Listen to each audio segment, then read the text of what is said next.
নমস্কার, বাংলা স্ফিয়ারে আজকে রাতের শেষ ভিডিওয়ে আপনাদের স্বাগত জানাচ্ছি। দেখুন, আর্মিতে একটা কথা আছে, there is no problem, only opportunities. অর্থাৎ তুমি যদি মনে করো এটা সমস্যা, তাহলে সেটা ভুল হবে। আসলে এই সমস্যাটাও হচ্ছে একটা সুযোগ। আমরা এমন একটা দেশে বাস করি যার শাসক গোষ্ঠী এবং তার চামচা মিডিয়া যে কোনো জিনিসকে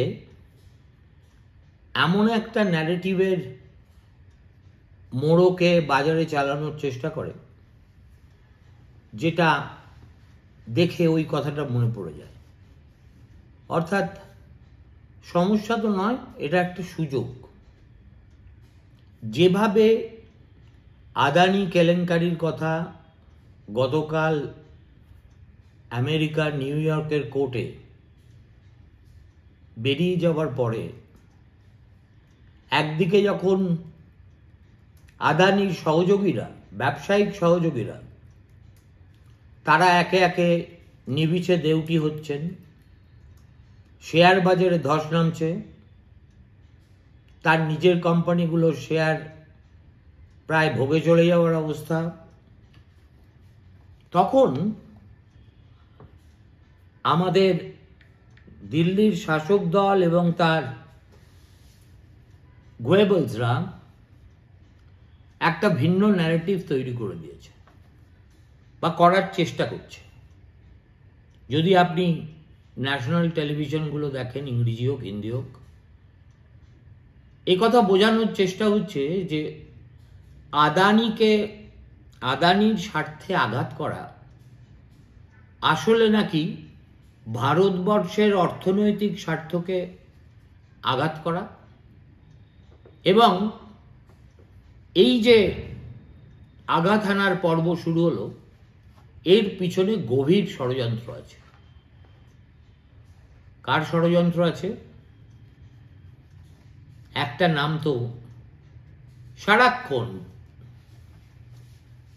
একেবারে মন্ত্রের মতো জপে যায় বিজেপি নেতারা, তার নাম জর্জ সোরোস। এবং আমাদের কংগ্রেস নেতা রাহুল গান্ধী, এছাড়া বাইডেন প্রশাসনকে সেভাবে ইনডাইক্ট করা হয়েছে বলে আমি এখনো শুনিনি। তবে এই খেলাটা জমছে এবং ভারতবর্ষকে দুর্বল করার একটা ষড়যন্ত্র বিদেশে তৈরি হচ্ছে। এই ন্যারেটিভটাকে সামনে রেখে আদানির এই বিপর্যয়কে ব্যাখ্যা করার চেষ্টা হচ্ছে। কেন হচ্ছে সেটা আমরা সবাই জানি। তার কারণ আদানি একজন সামান্য ব্যবসায়ী, তিনি স্কুলের ড্রপ আউট, কিন্তু তিনি আর যাই হন, ধীরুভাই আম্বানি নন। ধীরুভাই আম্বানি একটা অসাধ্য সাধন করেছিলেন, খুব একটা মার্জিনাল এক্সিস্টেন্স থেকে এসে। একসময় পেট্রোল পাম্পে তিনি পেট্রোল ঢালতেন অন্যের গাড়িতে, কিছুদিনের জন্য বিদেশে চলে গিয়েছিলেন চাকরি করতে।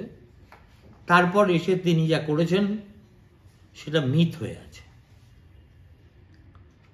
আদানি যা কিছু বারভারটাই, তার বেশিরভাগটাই গত 10-11 বছরের, এবং কার প্রসাদে এবং কার সাহায্যে তার এই শ্রীবৃদ্ধি, সেটাও এখন আর কারুর কাছে গোপন নয়। আজকে এই ইন্ডিয়ান এক্সপ্রেসে সঞ্জয় বারুর একটা লেখা পড়ছিলাম।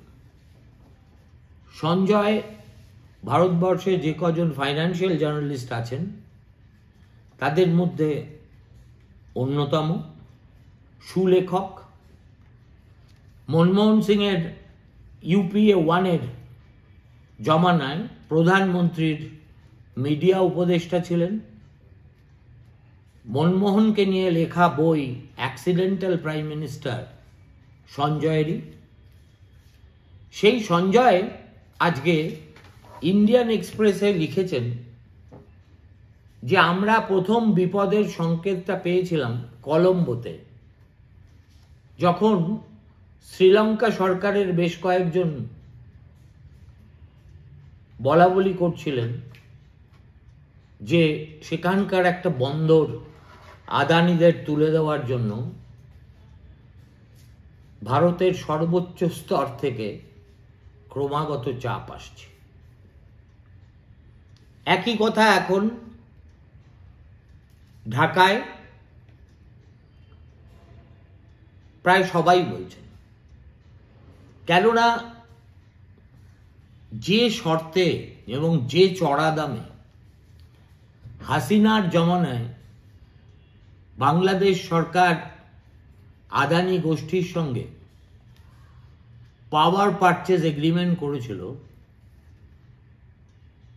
হাসিনা রঙ্গমঞ্চ থেকে সরে যাওয়ার অব্যবহিত পর থেকেই কিন্তু সেটা বিষবাউ জলে পড়ে গেছে। এমনকি বাংলাদেশের হাইকোর্ট গতকালই বিষয়টিকে ভালো করে তদন্ত করার জন্য আদেশ দিয়েছেন। সেই তদন্ত হবে কি হবে না জানা নেই, কিন্তু যেহেতু বাংলাদেশের বিদ্যুৎ ব্যবস্থা ভারতবর্ষের ডোডা থেকে পাঠানো আদানির বিদ্যুতের উপরে অনেকখানি নির্ভরশীল, সেই জন্য মোহাম্মদ ইউনূস তিনি এক্ষুনি আদানিকে এলিয়েনেট করতে চাইছেন না, কিন্তু ওই সম্পর্কটাও একটা জটিল আকার ধারণ করেছে। আর কেনিয়া তো দেখলেন $776 মিলিয়ন প্রজেক্ট, এক কথায় দাঁড়িয়ে প্রেসিডেন্ট বলে দিলেন সব বাতিল। এই যেখানে অবস্থা, সেখানে এই ধরনের ন্যারেটিভ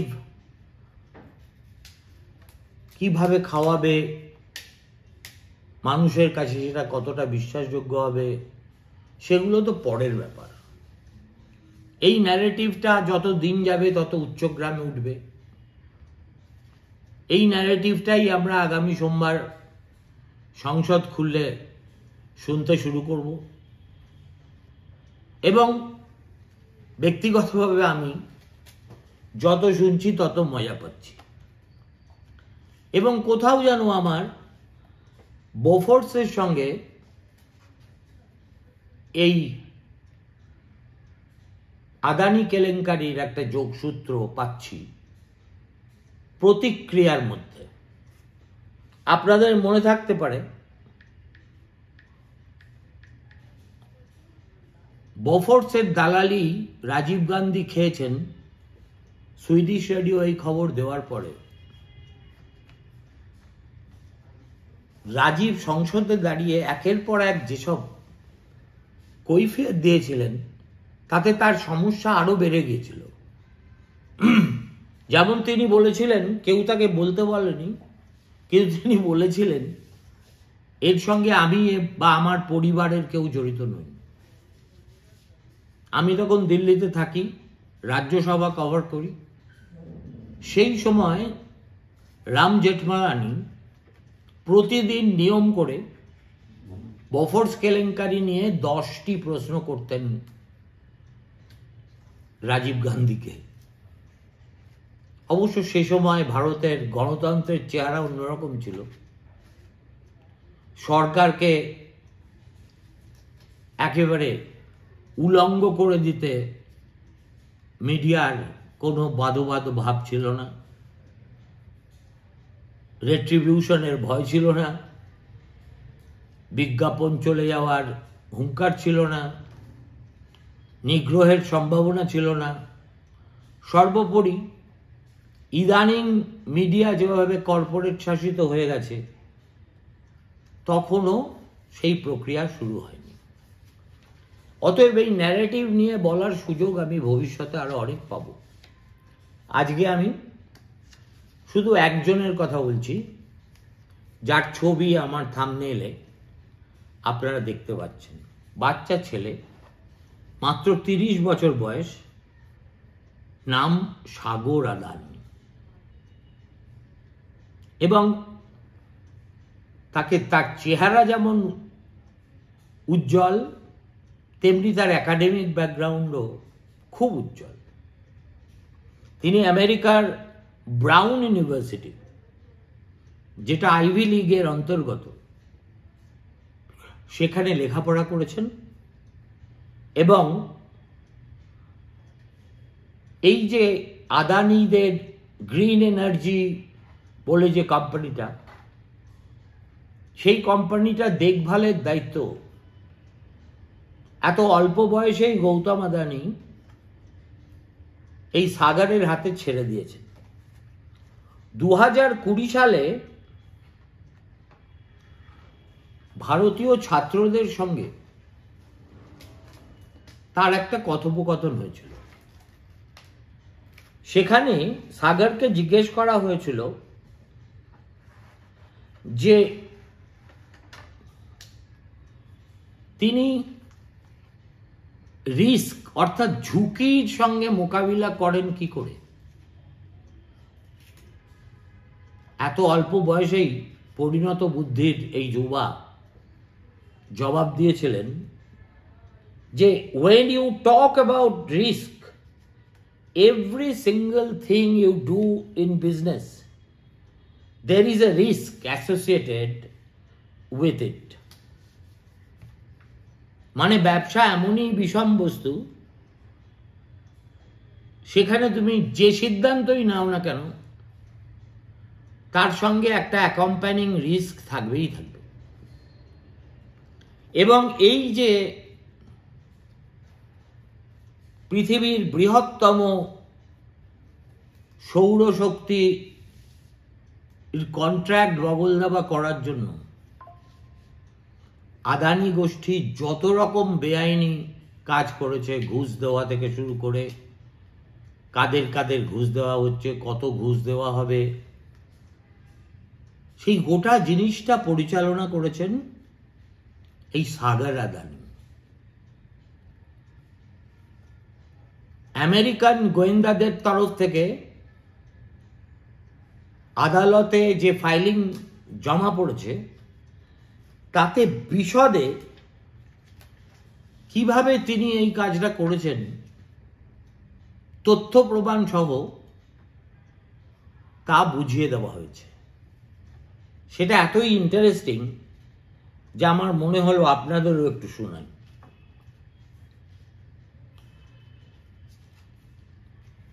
এই সাগর আদানির কাজ ছিল এই যে $100 মিলিয়ন ঘুষ যা ভারতবর্ষের বিভিন্ন রাজ্যের রাজনৈতিক নেতাদের এবং অফিসারদের দেওয়া হয়েছে, তার পাই পয়সার হিসেব নিজের মোবাইল ফোনে রক্ষা করা। এবং ওই যে ফাইল তার ছিল মোবাইল ফোনে, সেটারই নাম দেওয়া হয়েছে ব্রাইব নোটস। অর্থাৎ আমেরিকার প্রসিকিউটররা কোনো না কোনোভাবে এই সাগর আদানির টেলিফোনের এই কথোপকথনগুলো বা এই সিক্রেট মেসেজগুলো জেনে ফেলেছেন এবং অকাট্য প্রমাণ জোগাড় করে ফেলেছেন। তাতে কি বলা হচ্ছে,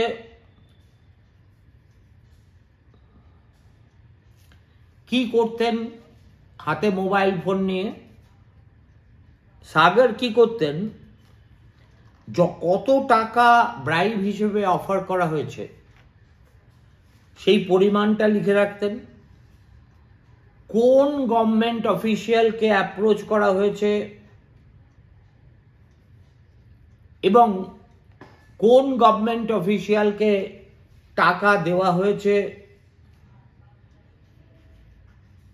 তার বিনিময়ে তারা কত সোলার পাওয়ার কিনবে বলে প্রতিশ্রুতি দিয়েছে। এহেন প্রত্যেকটা খুঁটিনাটি বিশদে মোবাইলে লিখে রাখতেন এই যুবা। এমনকি এই কাজ করতে করতে তিনি অঙ্ক করে ফেলেছিলেন যে প্রতি মেগাওয়াটের জন্য তাদের গোষ্ঠী কত টাকা ঘুষ দিচ্ছেন।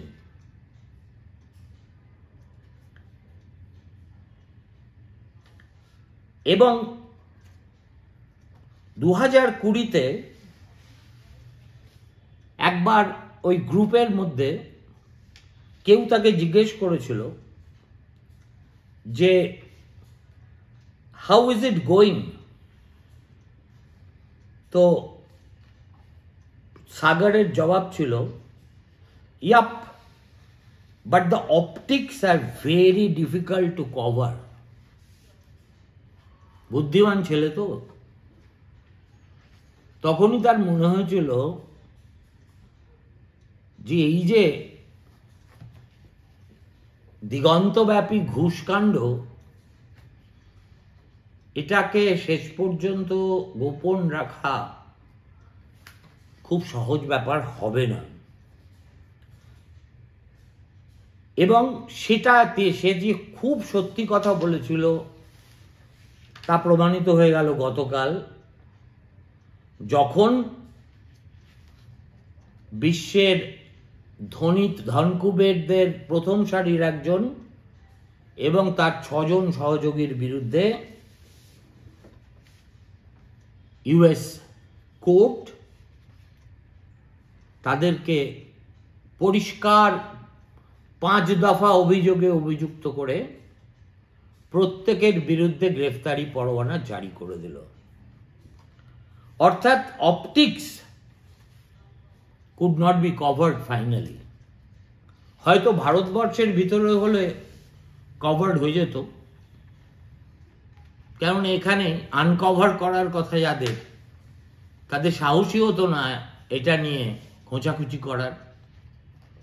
কিন্তু তাদের বিপদ হয়ে গেছে যে যেহেতু আমেরিকান বিজনেসের সঙ্গে এক্ষেত্রে তারা জড়িয়ে পড়েছিল এবং আমেরিকান ইনভেস্টরদের টাকা নিয়ে এই ব্রাইবের একটা অংশ দেওয়া হয়েছিল, অতএব নিউ ইয়র্ক স্টক এক্সচেঞ্জের কমপ্লেইনের ভিত্তিতে খুব সন্তর্পণে অথচ গোপনে FBI এবং আরও বিবিধ ইন্টেলিজেন্স উইং তারা এর তদন্ত শুরু করে দেয়। তারই ফল আমরা গতকাল দেখতে পেলাম।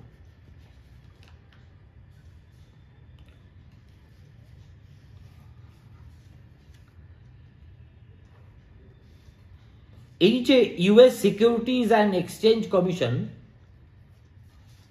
এর পাশাপাশি একটা সিভিল মামলাও করেছে, অর্থাৎ দেওয়ানি মামলা। এটা তো অ্যাকচুয়ালি এক ক্রিমিনাল মামলা।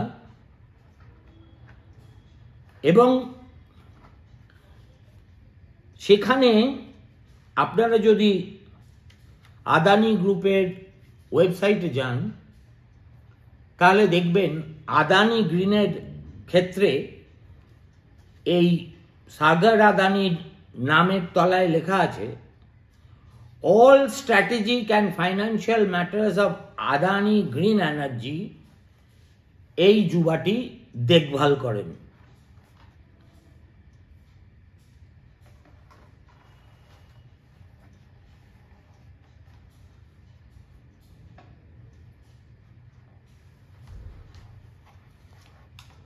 কিন্তু শেষ পর্যন্ত তো একদিন না একদিন ধর্মের কল বাতাসে নড়তে বাধ্য। আজকে যেটা বোঝা যাচ্ছে যে গতকাল সব তথ্য আমরা জানতে পারিনি, কিন্তু আজ থেকে আরো নতুন নতুন তথ্য ওই অর্পিতার বাড়িতে কাঠের আলমারিতে জমা থাকা টাকার বান্ডিলের মতো টুপ টুপ করে পড়তে শুরু করেছে। আজ ভালোভাবে জানা গেল সাগরের কিস্সা। আমার ধারণা আগামী দিনগুলোয়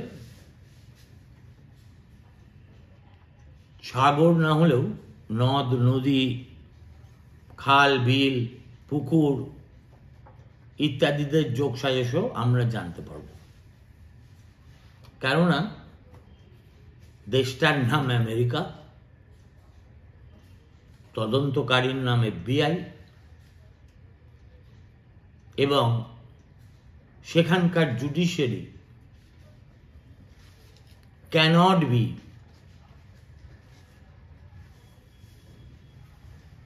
intimidated into silence like their brethren in our country. নমস্কার, শুভরাত্রি।